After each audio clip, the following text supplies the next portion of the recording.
உலகத்தில் இவ போல இங்க இன்னொருத்தி பிறந்ததில்லை. யாஹூ யாஹூ பண்ணி பார்த்தும் இவளை போல இந்த கிரகத்திலும் இன்னொருத்தி கிடைக்கவில்லை.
The very beautiful Kajal Agarwal. Vanakkam and a very good morning to all our dear friends. It's been a wonderful experience working in Thapaki, and I would like to thank first of all Murgadas sir, first of all for thinking that I was appropriate for the role. Thank you sir. And it's been a wonderful experience working with him. He is somebody who is so full of life. Throughout the movie, for my character, I have only copied his body language. I have only copied his style, and it was a lot of fun working with him. Santosh Sivan sir, he's captured us so beautifully, and it's been a pleasure to be photographed by somebody like him. I would like to thank V Creations and my producers for making everything so comfortable. Of course, my co-star Vijay, who is one of the most humble, nicest people, and an amazing actor to work with. I've learned a lot from him, and thanks for all the support and cooperation. Man of the moment, Mr. Harris Jairaj. It was wonderful dancing to his tunes, as always, and I thoroughly enjoyed the music. And all in all, it's been a great experience working with Thapaki, the entire team, the direction department, all the assistants, all the departments, and we worked very hard for the film. We also really enjoyed throughout the film, and I would like to thank everyone associated with the movie, and I hope you guys enjoyed the movie as much as we enjoyed making it. Thank you. இந்த படம் வந்து இந்த படத்தோட first இது ஆரம்பிச்சதுக்கு காரணம் முதற் காரணம் வந்து இயக்குனர் எஸ்ஏசி சார் அவர்கள், எஸ்ஏ சந்திரன் சார். நான் வந்து போன படம் முடிச்சு ஃபைனலில் இருக்கும்போது திடீர்னு ஃபோன் பண்ணி இது மாதிரி ஒரு படம் பண்ணலாம் அப்படின்னு சொல்லி கேட்டார். சரி போய் மீட் பண்ணேன். ஸோ இந்த ப்ராஜெக்ட் வந்து ஆரம்பிக்கிறதுக்கு முக்கியமான காரணம், இங்கே நாங்கள் எல்லாருமே இன்றைக்கி உட்காந்துருக்கிறதுக்கு காரணம் வந்து எஸ்ஏசி சார்.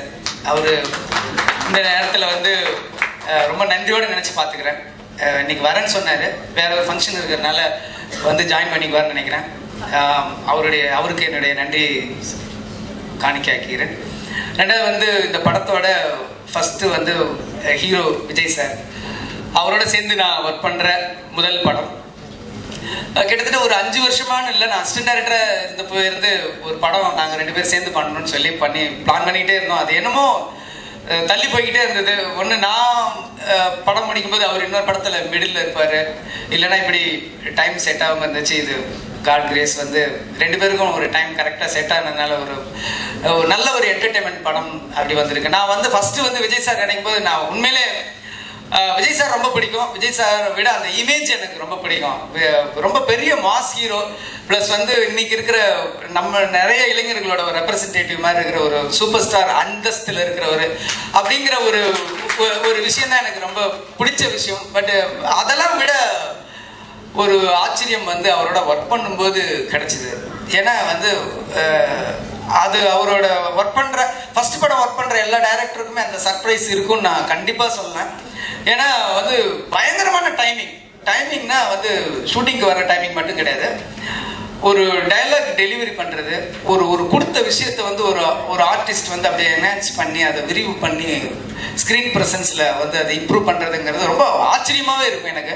நான் வந்து அது நிஜமாவே அவர்கிட்ட எதிர்பார்க்கல. நான் ஒரு கமர்ஷியல் ஹீரோ, சரி இவரை எப்படி கண்ட்ரோல் பண்ணுறது, எப்படி பண்ணணும், இப்படி தான் நான் மைண்டு ப்ரிப்பேர் பண்ணிட்டு இருந்தேன். பட் போகும்போது அதுக்கெல்லாம் எனக்கு ரொம்ப வேலை மிச்சமாக இருந்தது. ரொம்ப பயங்கரமான ஒரு டைமிங் இருந்தது. ஈவன் பர்ஃபார்மன்ஸு, ஹியூமர், ஆக்ஷன், டான்ஸில் சொல்லவே வேணாம். அங்கே டான்ஸ் ப்ராக்டிஸ் பண்ணிட்டு இருக்கும்போது இங்கே உட்காந்து பார்த்துக்கிட்டே இருப்பார், அப்படியே வந்து நடிச்சிருவார், டான்ஸ் ஆடிடுவார். அது வந்து திருப்பி ஒரு ப்ராக்டிஸ் பண்ணணும் அதுக்கப்புறம்ன்றதெல்லாம் இருக்கவே இருக்காது. அப்படியே உட்காந்து பார்த்துக்கிட்டே இருப்பார். அங்கே மாஸ்டரோட அசிஸ்டன்ஸ் வந்து ப்ராக்டிஸ் பண்ணிட்டு இருக்கும்போது பார்த்துக்கிட்டே இருப்பார். அப்படியே ரெடினோடனே டேரெக்டாக அப்படியே போய் டேக் பண்ணுவார். ரொம்ப ஒரு ஆச்சரியமான விஷயம். இன்னும் இந்த படத்தில் இன்னும் அவரை பற்றி நிறைய சொல்லணும்னா இந்த படத்தோட சீன்ஸை நான் சொல்ல வேண்டி வரும். அது வந்து ஆஃப்டர் ரிலீஸ் நான் சொல்லலாம்னு நினைக்கிறேன். வந்து நிறைய லென்த்தி டைலாக், வேற லாங்குவேஜில் இருந்தாலும் சரி, ஹிந்தியில் இருந்தாலும் சரி, இங்கிலீஷில் இருந்தாலும் சரி, நிறைய லென்த்தி டைலாக்லாம் வந்து அப்படியே பக்காவாக நான் வந்து பக்கத்தில் எப்பயுமே வச்சுருப்பேன். ஏன்னா பாம்பே பேக்ட்ராப் அப்படிங்கிறதுனால வந்து அந்த ஹிந்தி வந்து சும்மா நம்ம சவுகார்பேட்டை ஹிந்தி மாதிரி இருக்கக்கூடாது. ப்ராப்பராக பாம்பேல பிறந்த ஒரு இளைஞன், பாம்பேல இருக்கிற ஒரு தமிழ் பேசுகிற ஒரு ஹிந்தியாக இருக்கணும்னு சொல்லிட்டு பக்கத்தில் ஒரு அசிஸ்டன்ட் வச்சுக்கோங்க. ரொம்ப லென்த்தி டைலாக் இருந்தாலும் சரி அப்படியே கரெக்டாக பேசுவார். நான் பேசுவேன், கேட்பேன், ஏதாவது விட்டுருக்காரா, சவுத் இந்தியன் பேசுகிற மாதிரி இருக்கா எப்படின்னா, இல்லை நோ இட்ஸ் பக்கா நார்த் இந்தியன் ஹிந்தி அப்படின்றாரு. ஸோ அந்தளவுக்கு வந்து ரொம்ப சர்ப்ரைஸ் பண்ணார். ரொம்ப ஆச்சரியமாக இருந்தது.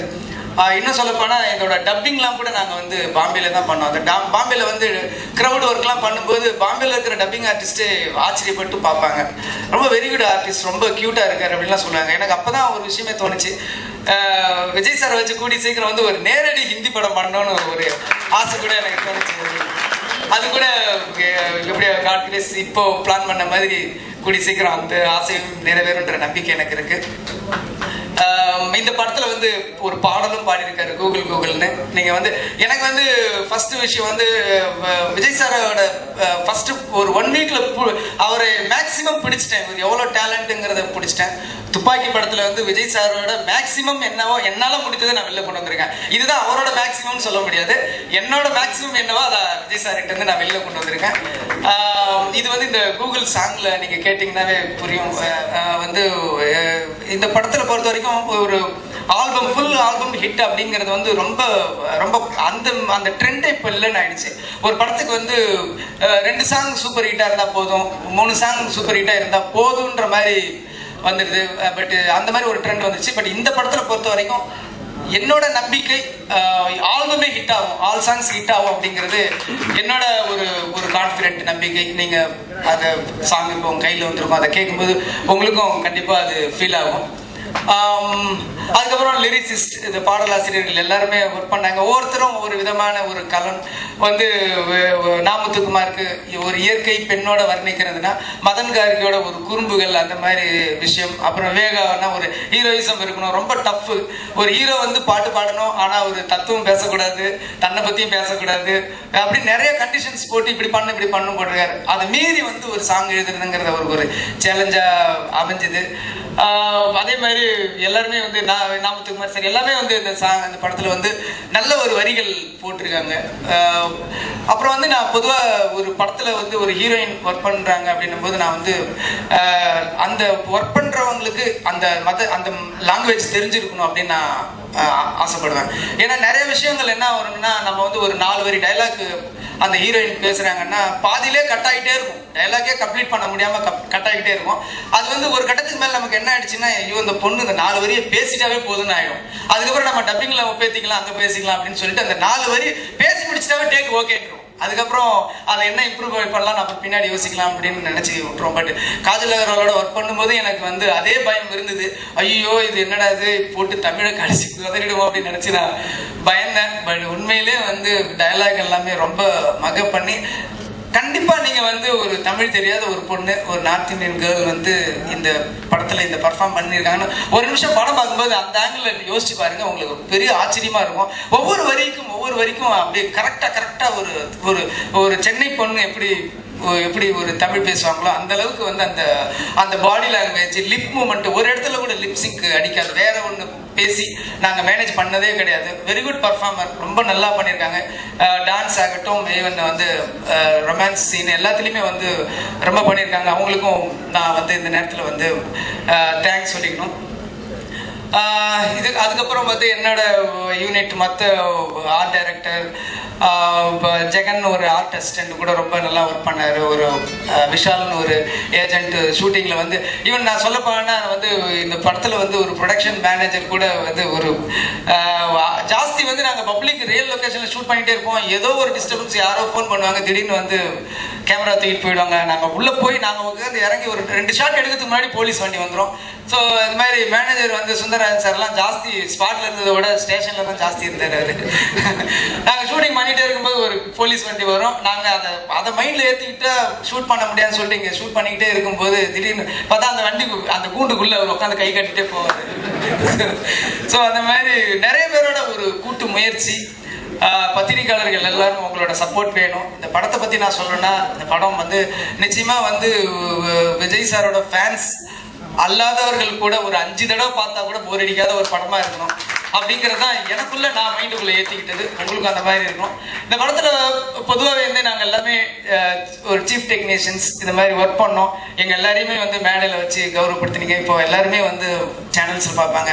ஆனால் இந்த திரைக்கு முன்னாடி வராமல் ஒர்க் பண்ண நிறைய ஹார்ட் ஒர்க் பண்ணவங்க இருக்காங்க. அதில் வந்து என்னோட டீம், என் டைரக்ஷன் டீம், அசிஸ்டன்ட் டைரக்டர்கள், என்னோட தம்பிகள், அவங்கள வந்து இந்த மேடையில் ஏற்றி நான் கௌரவப்படுத்தணும்னு ஆசைப்பட்றேன். ஸோ என்னோட அசிஸ்டன்ட் டைரக்டர்ஸ் எல்லாரும் கொஞ்சம் ஸ்டேஜுக்கு வரணும் ஒரு நிமிஷம். ஏன்னா மெயினாக என்னென்னா, இது வந்து அவங்க சினிமாவில் ஒரு விஷயம் சொல்லுவாங்க, எப்பயுமே சினிமாவில் ஒரு கண்ணு தூங்கும் போது கூட ஒரு கண்ணு தூங்கிட்டு இருக்கணும், இன்னொரு கண்ணு முழிச்சிட்டு இருக்கணும்னு சொல்லுவாங்க. நான் அப்படி தூங்கினேன்னா என்னன்னு தெரியல. ஆனால் என்னோட அசிஸ்டன்ட் டைரக்டர்ஸ் இயக்குனர் SCC அவர்களை வருகிறவர்கள் வரவேற்கிறோம். ஸோ அந்த மாதிரி என்னோட அசிஸ்டன்ட் டைரக்டர்ஸ் எல்லாருமே ஹார்ட் ஒர்க் பண்ணாங்க.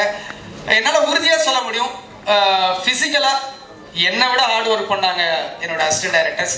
அவங்களும் இந்த நிமிஷத்தில் வந்து இந்த தொலைக்காட்சி வாயிலாக அவங்க குடும்பத்தினர்கள் சந்தோஷப்படுத்தணும் அப்படிங்கிறது என்னோட ஆசை. ஸோ என்னோட அசிஸ்டன்ட் டைரக்டர்ஸ் கொஞ்சம் மேடைக்கு வர மாதிரி கேட்குறேன். நான் பேசுறதுல நிறைய நீங்க எடிட் பண்ணலாம், நான் பேசுறதே கூட எடிட் பண்ணலாம். தயவு செஞ்சு இதை மட்டும் எடிட் பண்ணாம எல்லாருமே அவங்க இது காட்டுறேன் என்னோட ஆசை.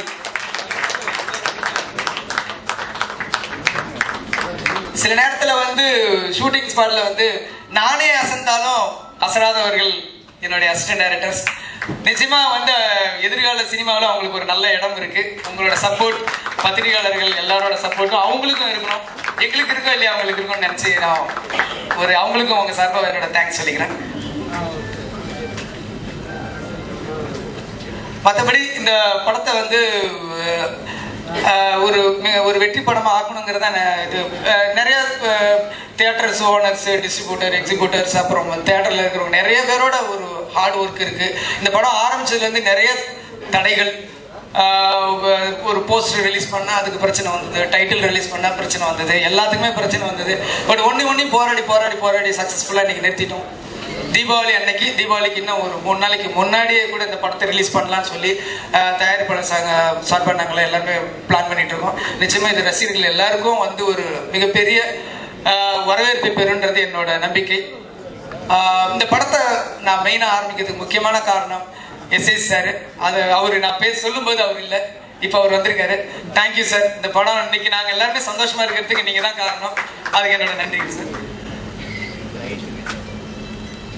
மேடையில் அமர்ந்திருக்கின்ற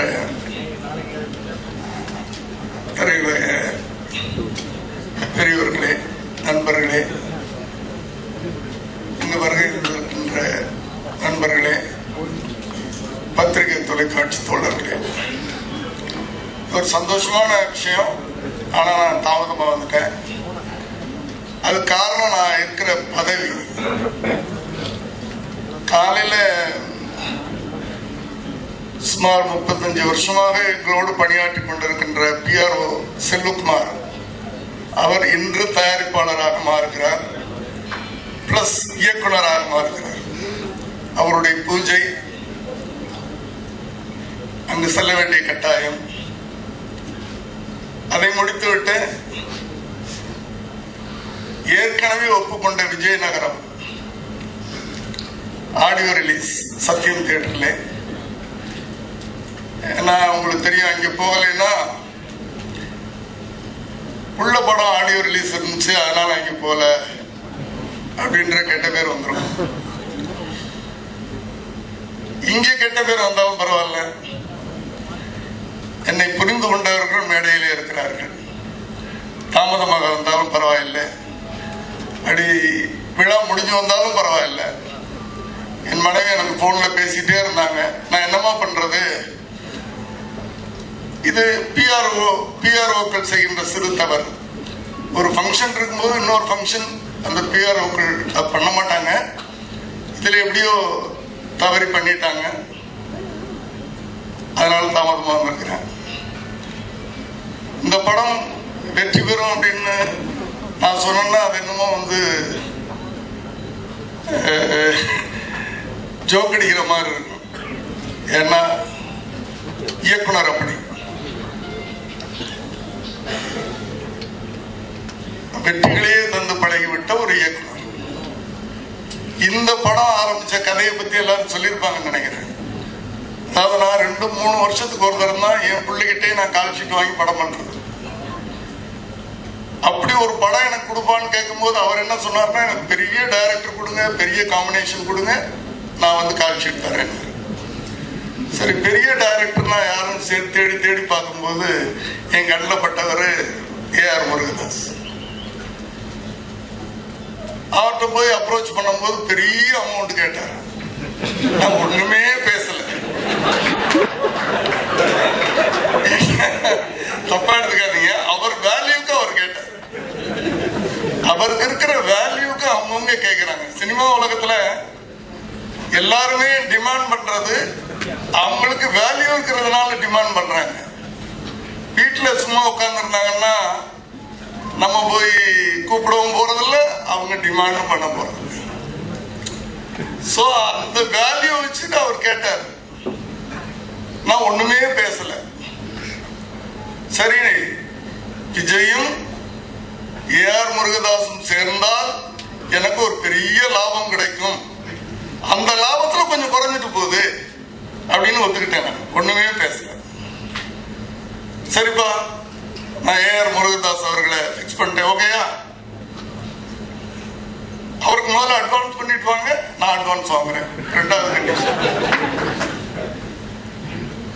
சரி, அவருக்கு அட்வான்ஸ் பண்ணியாச்சு.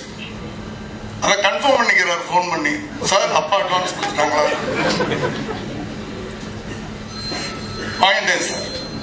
அதுக்கப்புறம் தான் அவருக்கு அட்வான்ஸ் கொடுத்தேன். அப்பவும் கண்டிஷன் போடுறாரு, எனக்கு பெரிய ஒளிப்பதிவாளர்கள் சரிப்பா பெரிய ஒளிப்பதிவாளர் கொடுத்தாச்சு.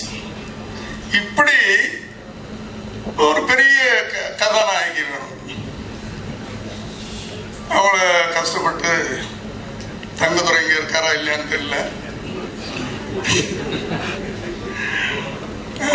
கதாநாயகிட்ட நம்ம ஈஸியா காய்ச்சிட்டு வாங்கிடலாம், அவர்கிட்ட வாங்க முடியாது.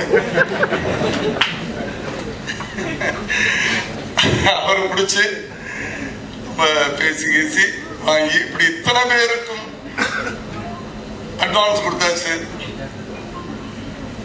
அப்படி பண்ணிட்டு பாம்பேக்கு போய் ஒரு 3 மாசம் 4 மாசம் எங்க தங்க போறாங்க இவங்கெல்லாம் அப்படின்னு சொல்லிட்டு அதுக்கெல்லாம் நிறைய பிளாட்ஸ் எல்லாம் பண்ணி எல்லாம் ஏற்பாடு பண்ணிட்டு ஆரம்பிக்கப்பட்ட படம். ஏன் திடீர்னு கைமாறிச்சு அப்படின்னு பலர் பல விதமா எழுதுனாங்க. எனக்கு அது எது உண்மை எது பொய்ன்னு நம்ம சொல்ல வேண்டிய தேவையில்லை. நமக்கு என்ன வரணுமோ அது கடவுள் நமக்கு கொடுப்பாரு, அவ்வளவுதான். கடவுள் தானே, நம்ம உழைக்கிறோம், கொடுக்கறத எடுக்கிறதா அவர். அந்த நம்பிக்கை தான் எங்களுக்கு. என்னுடைய நேச்சர் அப்படின்னா டென்ஷனே இல்லாம 1 கோடி நஷ்டமானா கூட ஒத்துக்கிறேன், ஏத்துக்கிறேன், கவலையே பட மாட்டேன். டென்ஷனோட 10 கோடி வந்தா கூட எனக்கு அது சரியா வராது, நான் ஒத்துக்க மாட்டேன். ஸோ எனக்கு என்னமோ ஒரு மாதிரி டென்ஷனா இருந்துச்சு. உடனே விஜய்கிட்ட சொல்லி, அப்பா நம்ம அடுத்து நம்ம படம் பண்ண வேண்டியவர் தானு சார், அவர்கிட்ட கொடுப்போம், அவர் என்ன விட நல்லா அந்த படத்தை பண்ணுவார். ஏன்னா நான் ஒரு டார்ச்சரான ஆளு, எல்லாருக்குமே டார்ச்சர் கொடுப்பேன், ஆனா ஒழுங்கா பண்ணுவேன். ஆனா சினிமாவில் ஒழுங்கா பண்றதுன்றது சமீப காலமா அது கொஞ்சம் தவறான ஒரு இதா இருக்கு. ஆனா தானு சார் அப்படி இல்லை, எல்லாரையும் அணைச்சிக்கிட்டு யார் மனசும் நோக்காம எல்லாரையும் தம்பி தம்பின்னு கூப்பிட்டுக்கிட்டு, அந்த பக்குவம் எனக்கு இன்னும் வரல. சோ அந்த பக்குவமான ஒரு தயாரிப்பாளரை தேர்ந்தெடுத்து தொல்லையே இருக்காது நினைக்கிறேன். நீங்க பாம்பேக்கு போய் இந்த முழு படத்துக்கு எத்தனை தரம் பாம்பேக்கு போனார் எனக்கு தெரியலப்பா. சார் பாத்திருக்கீங்களா சார் வர பாம்பேல? நான் இருந்தேன்னா அவ்வளவுதான் சார். காலையிலும் சாயந்தரம் வரைக்கும் என் மூஞ்சியை பார்த்தே நீங்க கடுப்பாயிருக்கீங்க. என்னடா இங்க உட்கார்ந்துறாரு. யாரும் தப்பா எடுத்துக்காதீங்க. இது ஒரு ஜாலியான ஒரு ஃபங்க்ஷன், ஜாலியா ஒரு வெற்றியான ஒரு ஃபங்க்ஷன்ல கிடைக்க போகின்ற வெற்றி முன்னே தெரிஞ்சுக்கிட்டு சொல்றேன். நான் எப்பவுமே எப்படி அந்த சின்ன குதிரைங்க மேல ஏறி சவாரி பண்ணி அந்த குதிரை நம்ம கண்ட்ரோல்லையே இருக்கணும் அப்படின்னு நினைக்கிறேன் நான். அதனால விட்டாலும் சரி வந்தாலும் சரி, இப்போ ஒரு நம்பிக்கையில ஒரு படம் பண்ணிக்கிட்டு இருக்கேன். இந்த வயசுலயும் ஜெயிக்க வேண்டும் என்ற எண்ணத்தில் இல்லை, ஜெயிப்பேன் என்ற நம்பிக்கை. மனுஷன் கடைசி வரைக்கும் ஜெயிச்சுக்கிட்டே இருக்கணும், ஓடிக்கிட்டே இருக்கணும். கூகுள் பண்ணி பார்த்தேன் உலகத்துல இவ போல இங்க இன்னொருத்தி பிறந்ததில்லை. யாஹூ யாஹூ பண்ணி பார்த்தும் இவளை போல இந்த கிரகத்திலும் இன்னொருத்தி கிடைக்கவில்லை.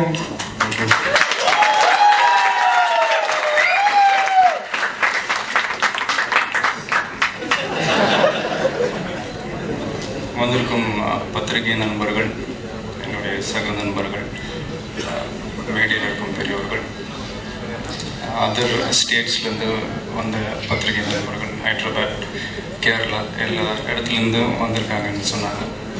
ஸோ எல்லாருக்கும் என்னுடைய வணக்கம், நன்றி வந்ததுக்கு. எல்லோரும் சொன்னாங்க, நானும் அப்படியே ஸ்டார்ட் பண்ணுறேன். முதல்ல இந்த படம் எங்கள் அப்பாவுக்கு தான் நான் தேங்க் பண்ணணும்.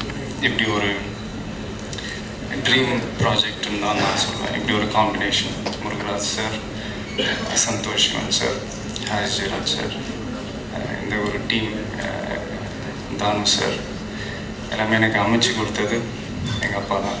So thanks. அடுத்து டைரக்டர் முருகதாஸ் அவங்களுடைய எல்லா படமும் நான் பார்த்துருக்கேன். குஷி படத்தில் பழக்கம், அதில் வந்து அவங்க ஒர்க் பண்ணாங்க. ஸோ அதுலேருந்து சொன்ன மாதிரி மிஸ் ஆகி இப்போ தான் இந்த படம் அமைஞ்சிருக்கு. உண்மையிலே ஒரு ஃபென்டாஸ்டிக் ஸ்டோரி டெல்லர். அவரோட நரேஷன் வந்து அப்படி இருக்கும், ஒரு செகண்ட் கூட நம்மளை வந்து மைண்ட் டைவர்ட்டே ஆகாது, அப்படி ஃபோக்கஸ்டாக நம்மளை வச்சுருப்பார். ஸோ அதுலேயும் நான் ரொம்ப இம்ப்ரெஸ் ஆனேன். அண்ட் ப்ளஸ் படத்துலேயும் சரி, இது எல்லா ஃபங்க்ஷன்லேயும் சொல்கிறது தான், பட் இருந்தாலும் இது உண்மை. இது வரைக்கும் நான் இந்த மாதிரி ஒரு படம் நான் டச் பண்ணது இல்லை, இந்த மாதிரி ஒரு ஸ்டோரி நான் டச் பண்ணதில்லை. ஸோ அப்படி ஒரு கேரக்டரைசேஷன் எனக்கு அமைஞ்சிருக்கு. ஸோ அவருக்கு என்னுடைய நன்றி. டே ஒன்லேருந்தே அவரோட எனக்கு நல்ல ஒரு கம்ஃபர்ட் லெவல் இருந்துச்சு. ஸோ அதனுடைய ரிசல்ட் தான், அந்த மேஜிக் தான் ஸ்க்ரீனில் ஒர்க் அவுட் ஆகிருக்குன்னு நான் சொல்கிறேன். அண்ட் சந்தோஷம் சார், இது நான் நினச்சி கூட பார்க்கல. முதல்ல டைரக்டர் சார் வந்து என்கிட்ட சொல்லும் போது சரி ஓகே பார்க்கலாம் அப்படின்னு தான் நான் இருந்தேன். பட் அவர் ஒத்துக்கிட்டு இந்த படம் பண்ணதில் ரொம்ப ரொம்ப சந்தோஷம். அவர்கிட்ட நான் சொல்லிகிட்டே இருப்பேன், நீங்கள் உங்கள் ஸ்டைலுக்கு நீங்கள் நிறையா படம் பண்ணுங்கள் சார், டைரக்ட் பண்ணுங்கள், எல்லாம் பண்ணுங்கள், பட் ஒரு 2 வருஷத்துக்கு ஒரு வாட்டி ஒரு இந்த மாதிரி ஒரு நல்ல ஒரு மெசேஜ் உள்ள ஒரு கமர்ஷியல் படமும் பண்ணுங்க அப்படின்னு நான் சொல்லியிருக்கேன். அவர் அதுக்கு க்ரீன் சிக்னல் கொடுத்துருக்காரு. ஸோ எல்லா டேரக்டர்ஸ்க்கும் நான் சொல்லியிருக்கேன், ஒரு நல்ல ஸ்கிரிப்ட் எடுத்துகிட்டு நீங்கள் சந்தோஷ் சிவன் சார் கிட்ட போங்க, கண்டிப்பாக அவர் உங்களுக்காக செஞ்சு கொடுப்பாரு. So and Harris Jayaraj sir, அவர் மாதிரி ஒரு ஹார்ட் ஒர்க்கர் நான் பார்த்தது இல்லைங்க. ஃபஸ்ட்டு ஒரு வேர்ஷன் ஒன்று பாட்டு கேட்பேன், அது இருக்கும், அதுவே நல்லாயிருக்கும். பட் சாங் நடந்துகிட்டு இருக்கும்போது திடீர்னு ஒரு நாகரா ஒன்று வரும், எக்ஸ்ட்ரா ஒரு சவுண்ட்ஸ்லாம் ஆட் பண்ணி சில பிஜிஎம்லாம் மாற்றி ஒன்று வரும். சாங் ஒரு 5 நாள்னா 4வது நாள் இன்னொரு நாகரா ஒன்று வரும். ஸோ அதில் இன்னும் ஒரு புது சவுண்ட்ஸ்லாம் ஆட் பண்ணி இன்னும் மெருகேற்றி, நான் என்ன சொல்ல வரேன்னா, அந்த கடைசி நிமிஷம் வரைக்கும் அவர் வந்து அதை ஒர்க் பண்ணிக்கிட்டே இருக்கார். அதை இன்னும் எப்படி இம்ப்ரூவைஸ் பண்ணலாம் அப்படின்ட்டு பண்ணுவார். இன்னும் நான் வந்து ஒரிஜினல் சிடி நான் இன்னும் கேட்கல, அதில் என்ன மாற்றி வச்சுருக்காருன்னு தெரியல. ஸோ அண்ட் தானு சார், சச்சினுக்கு அப்புறம் பண்ணுறோம். சச்சின்லேயே எனக்கு ஒரு நல்ல ஒரு படத்துக்கு என்ன தேவையோ அதை செஞ்சு கொடுக்கக்கூடிய ஒரு அற்புதமான ஒரு ப்ரொடியூசர். பப்ளிசிட்டி பற்றி எல்லாருக்குமே தெரியும், சொல்ல வேண்டிய அவசியம் இல்லை. இதில் வந்து சில ஷூட்டிங் டைமில் ஒரு சின்ன இஷ்யூஸ்லாம் வந்துச்சு, பட் அதை ரொம்ப அழகாக ஹேண்டில் பண்ணி அதை பண்ணுறதுக்கு நல்ல சப்போர்ட்டாக எங்களுக்கெல்லாம் கூட இருந்தார். ஸோ இந்த படத்தை அவர் டேக் ஓவர் பண்ணதுக்கு ரொம்ப ரொம்ப தேங்க்ஸ். அதே நேரத்தில் இந்த படத்தினுடைய ஃபர்ஸ்ட் காப்பி வாங்கின ஜெமினி அவங்களுக்கும் என்னுடைய நன்றி தெரிவிச்சுக்கிறேன். அண்ட் காஜல், பேர்லேயே ஸ்வீட்டை வச்சுருக்காங்க, அகர்வால் ஸ்வீட்ஸ். ரொம்ப ஸ்வீட்டானவங்க, படத்தில் ரொம்ப அழகாக இருக்காங்க. அதாவது my hot and spicy girl friend படத்தில் இல்லை, அந்த நான் பாடின பாட்டில் அந்த மாதிரி ஒரு லிரிக் வரும், அதை சொன்னேன்.